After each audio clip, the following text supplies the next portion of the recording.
headspace to do the search. I know some of you, Sam, repeatedly texted me, and I couldn't respond. I wanted to, but thank you for allowing us to.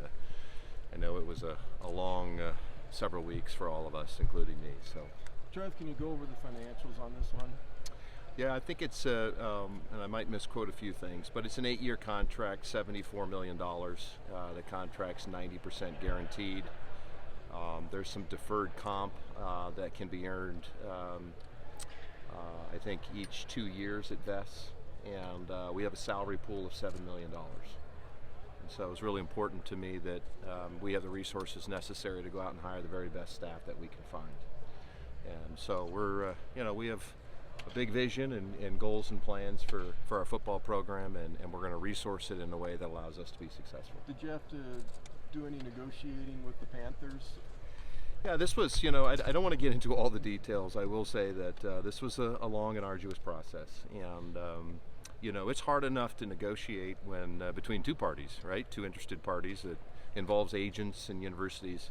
I think the unique challenge here was we actually had a tri-party challenge, right? And so finding a way to structure a business arrangement that everybody was willing to sign off on was a bit of a challenge. And there were some fits and starts to it, and some concern that ultimately, but quite frankly, from day one, as I said, Matt Rhule was candidate 1A, and I believed he was the perfect person based on his experience and based on where we find ourselves today as a program, to help us rebuild and to build the foundation needed. And so while there was a period where it looked like it wasn't going to happen, we just decided to keep working and keep trying. And in the end, there was a delta. And I said, wait a minute, you want to coach the University of Nebraska, the University of Nebraska wants you.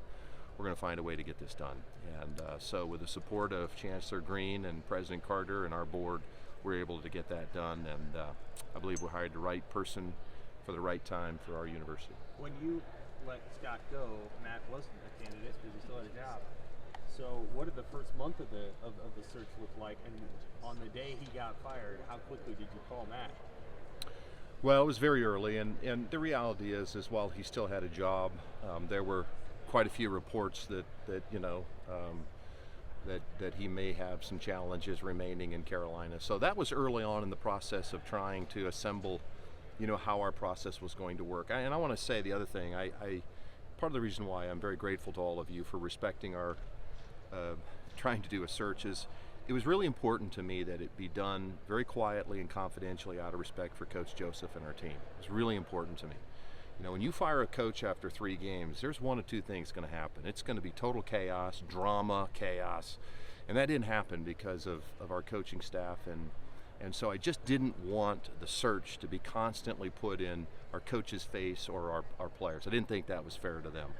And so we tried to create a strategy where we could, go about our process, Sam, interview as many people as we could, get to know them. But very early on, once it became apparent that Coach Rhule was going to be available, and I took it as a bit of a challenge because everybody told me there's no way he's coaching this year.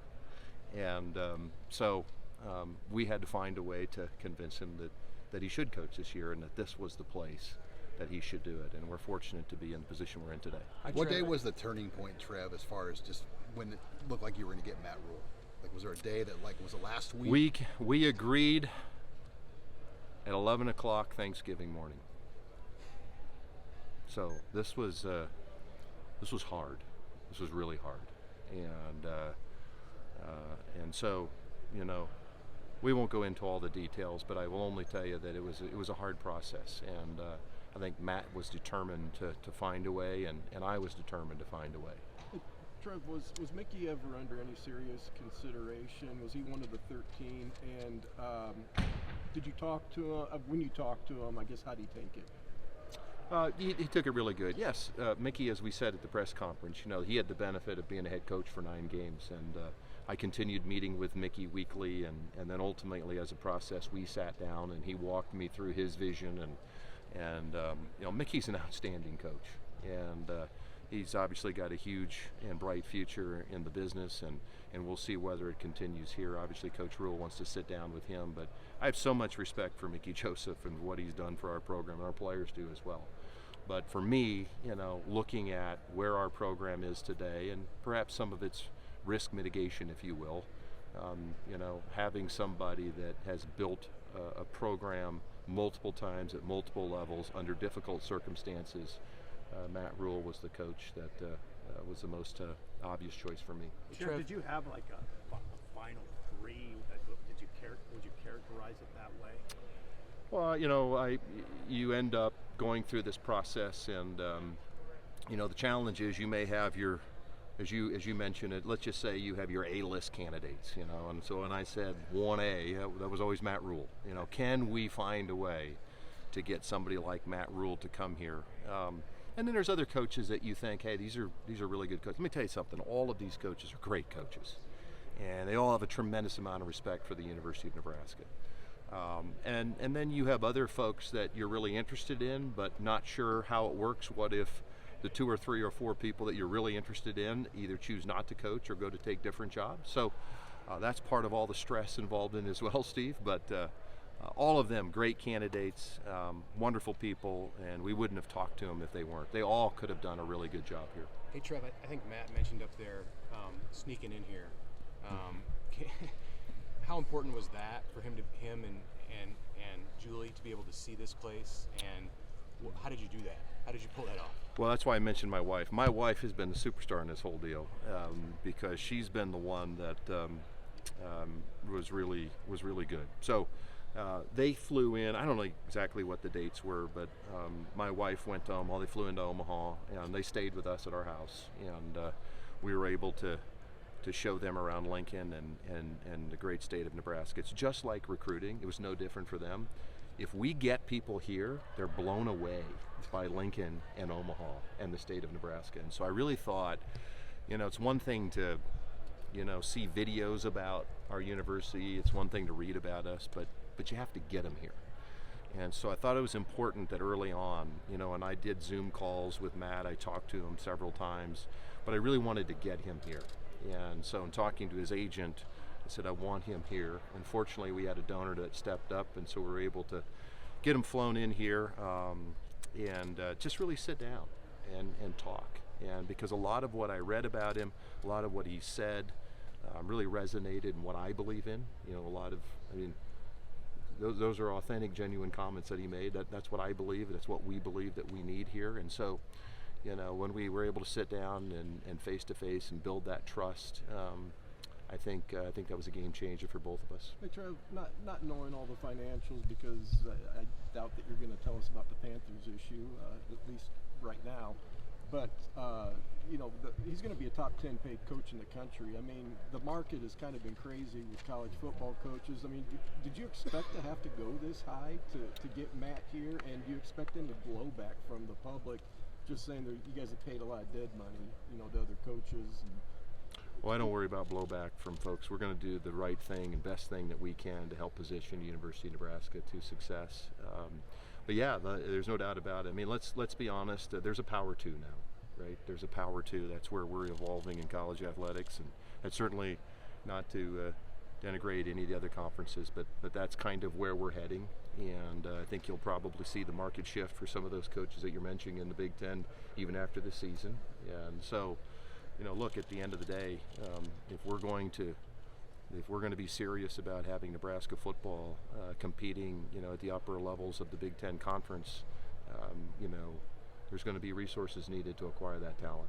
And so, well aware of that, and confident that Matt's the right guy to live up to it and earn that. How much will Couple more questions for Trev. How much will keeping Mickey be a joint decision? How much will it be left up to Coach Rhule? Well, it's really hard. It was certainly not a requisite of all the coaches. I did use that as part of the evaluation when I asked coaches. I asked them about what's their history been of retaining staff, and you could kind of get a sense for which coaches were a little bit more secure than others. But at the end of the day, I wouldn't have liked if Chancellor Green told me, Trev, we're going to hire you as the athletic director, but you're required to, hire and keep all these people. It just isn't fair. So all that I asked for And there's other people. It's just not Mickey Joseph. I think we have some really, really good people within our football program. Some of them aren't coaches. Some of them work in other areas. There's some great people that, and so Matt just needs to have an opportunity to sit down and talk with them, get to know them a little bit. And, he does have, as he mentioned, a little bit of a relationship or knowledge of Coach Joseph, which I think can help. And so it was not a requirement. And ultimately, this is going to be Matt Rhule's decision. He's the head coach, and he needs to hire the 10 assistant coaches that he believes gives him the best opportunity to win. As you mentioned, Eric, I mean, there's going to be high expectations, right? When you compensate a coach and have a $7 million salary pool, our expectations are going to be very high about output here. You mentioned the Last analytics, question the for Trev. analytics piece of it. What specifically pointed to Matt from that point of view, I guess, in probably being the guy for you? Well, what I was trying to do is to take a look at. I mean, it's fascinating. You got to be careful with analytics because you can get talked into going for it on 4th and 2 at your 7-yard line, up 11, if you're not careful with analytics. But you can take a look at career progression. You can take a look at what is their record against team with lesser talent. What's their record against in 1-score games? What do 9-win teams in the Big Ten do relative to number of runs? How many times do they run the ball prior to having an explosive run? How do they do? And so with all of our candidates, I was able to actually get their history. And you have to be a little bit careful because some coaches, who start out at a lower level, maybe those numbers are skewed a little bit. But I just thought it was a good tool to use. And while there's certain pieces of those matrix that might point to one candidate over the other, all I can say is that Coach Rhule stood out as very highly positioned within most all the metrics we looked at, which was, I felt, validation to the personal piece and his vision for where he wanted the program to be. Thanks, Trev. Thanks, Trev. Thank you, guys. Could we come on here?